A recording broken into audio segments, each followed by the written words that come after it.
The dictation master में आपका स्वागत है। आज का विषय है अलाउद्दीन खिलजी। 100 शब्द प्रति minute. Hindi GK notes start होगा 5 सेकंड बाद। स्टार्ट। अलाउद्दीन का बचपन का नाम अली तथा गुरसास था। जलालुद्दीन के दिल्ली तख्त पर बैठने के बाद उसे अमीर-ए-तुजुक का पद मिला। मलिक छज्जू के विद्रोह को दबाने में महत्वपूर्ण भूमिका निभाने के कारण जलालुद्दीन ने उसे करामानिकपुर की सूबेदारी सौंप दी। भीलसा, चंदेरी एवं देवगिरी के सफल अभियानों से प्राप्त अपार धन ने उसकी स्थिति और मजबूत कर दी। इस प्रकार उत्कर्ष पर पहुँचे अलाउद्दीन ने अपने चाचा जलालुद्दीन की हत्या कर 22 अक्टूबर 1296 को दिल्ली में स्थित बलबन के लाल महल में अपना राज्याभिषेक संपन्न करवाया। राज्याभिषेक के बाद उत्पन्न कठिनाइयों का सफलतापूर्वक सामना करते हुए अलाउद्दीन ने कठोर शासन व्यवस्था के अंतर्गत अपने राज्य की सीमाओं का विस्तार करना शुरू कर दिया। अपनी प्रारंभिक सफलता से प्रोत्साहित होकर अलाउद्दीन ने सिकंदर द्वितीय सानी की उपाधि ग्रहण कर उसका उल्लेख अपने सिक्कों पर करवाया।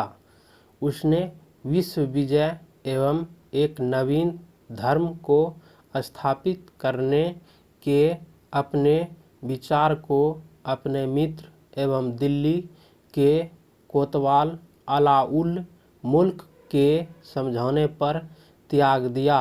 यद्यपि अलाउद्दीन ने खलीफा की सत्ता को मान्यता प्रदान करते हुए यामीन उल खिलाफत नासरी अमीर उल मोमिनीन की उपाधि ग्रहण की, किंतु उसने खलीफा से अपने पद की स्वीकृति लेनी आवश्यक नहीं समझी। उलेमा वर्ग को भी अपने शासनकार्य में हस्तक्षेप नहीं करने दिया। उसने शासन में इस्लाम के सिद्धांतों को प्रमुखता न देकर राज्य हित को सर्वोपरि माना। अलाउद्दीन खिलजी के समय निरंकुशता अपने चरम सीमा पर पहुंच गई। अलाउद्दीन खिलजी ने शासन में न तो इस्लाम के सिद्धांतों का सहारा लिया, न ही उलेमा वर्ग की सलाह ली।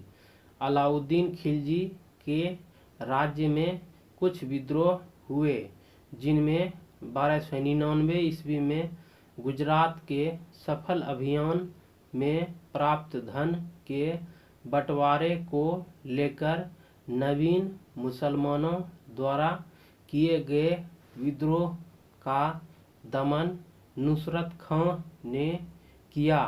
दूसरा विद्रोह अलाउद्दीन के भतीजे अकत खां द्वारा किया गया।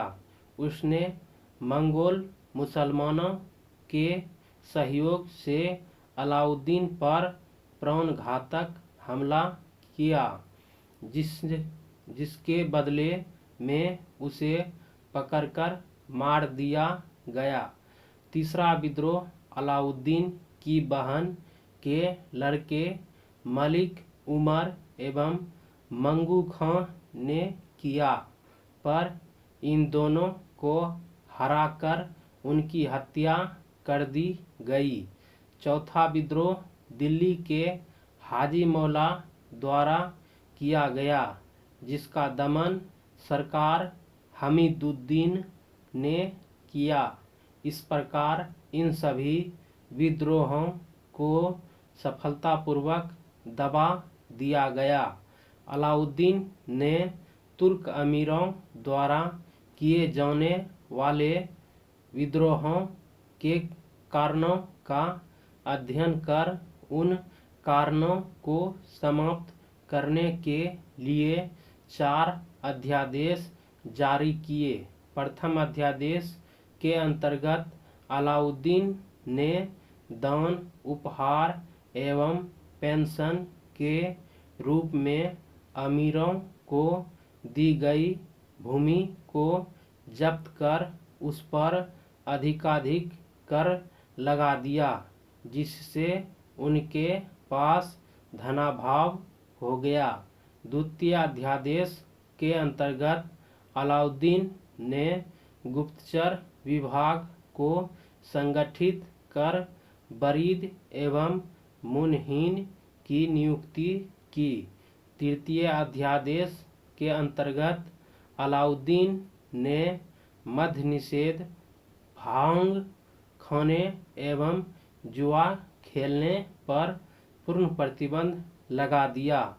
चौथे अध्यादेश के अंतर्गत अलाउद्दीन ने अमीरों के आपस में मेलजोल, सार्वजनिक समारोहों एवं वैवाहिक संबंधों पर प्रतिबंध लगा दिया।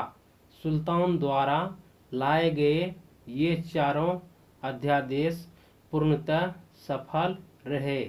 अलाउद्दीन ने खूंटों, मुकदमों आदि हिंदू लगान अधिकारियों के विशेषाधिकार को समाप्त कर दिया। साम्राज्य विस्तार। अलाउद्दीन साम्राज्यवादी प्रवृत्ति का था। उसने उत्तर भारत के राज्यों को जीतकर उन पर प्रत्यक्ष शासन किया। दक्षिण भारत के राज्यों को अलाउद्दीन ने अपने अधीन कर उनसे वार्षिक कर वसूला। गुजरात विजय।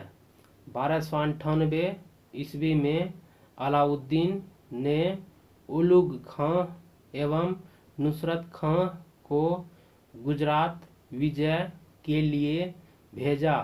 अहमदाबाद के निकट बघेल राजा कर्ण और अलाउद्दीन की सेना में संघर्ष हुआ। राजा कर्ण पराजित होकर अपनी पुत्री देवल देवी के साथ भागकर देवगिरी के शासक रामचंद्र देव के यहाँ शरण लिया। खिलजी सेना कर्ण की संपत्ति एवं उसकी पत्नी कमला देवी को साथ लेकर वापस दिल्ली आया। कालांतर में अलाउद्दीन ने कमला देवी से विवाह कर उसे अपनी सबसे प्रिय रानी बनाया। यहीं पर नुसरत खां ने हिंदू हिजरे मलिक काफूर को 1000 दिनार में खरीदा। युद्ध में विजय के पश्चात सैनिकों ने सूरत, सोमनाथ और कैम्बे तक आक्रमण किया। मलिक काफूर मूलतः हिंदू जाति का एक हिजरा था। चूँकि यह 1000 दिनार में खरीदा गया था, इसलिए मलिक काफूर को 1000 दिनारी भी कहा जाता था।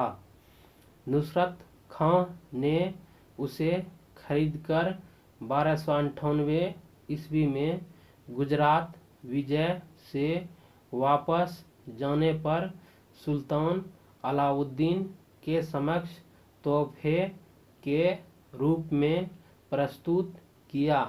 शीघ्र ही वह सुल्तान के काफ़ी नज़दीक आ गया और 1307 ईस्वी में सुल्तान ने उसे दिल्ली सल्तनत का मलिक ए नायब बना दिया। उसने सफलतापूर्वक खिलजी सेना का नेतृत्व करते हुए देवगिरी, वारंगल, द्वारसमुद्र, मालाबार एवं मदुरा को जीतकर दिल्ली सल्तनत के अधीन कर दिया। उसकी इस अभूतपूर्व सफलता से प्रभावित होकर अलाउद्दीन ने उसे अपना सर्वाधिक विश्वस्त अधिकारी बना लिया। सत्ता एवं प्रभाव में वृद्धि के साथ साथ मलिक काफूर की महत्वाकांक्षाएं बढ़ गई। 1316 ईस्वी में अलाउद्दीन की मृत्यु के बाद उसे सुल्तान के नाबालिग लड़के को सिंहासन पर बैठाकर राज्य की संपूर्ण शक्ति को अपने हाथ में केंद्रित कर लिया। उसने स्वयं गद्दी हथियाने के मोह में फंसकर अलाउद्दीन के 2 पुत्रों की आंखें निकलवा कर नाबालिग सुल्तान की मां को बंदी बना लिया। परंतु अलाउद्दीन के वफादारों ने संगठित होकर काफूर के सिंहासन पर बैठने के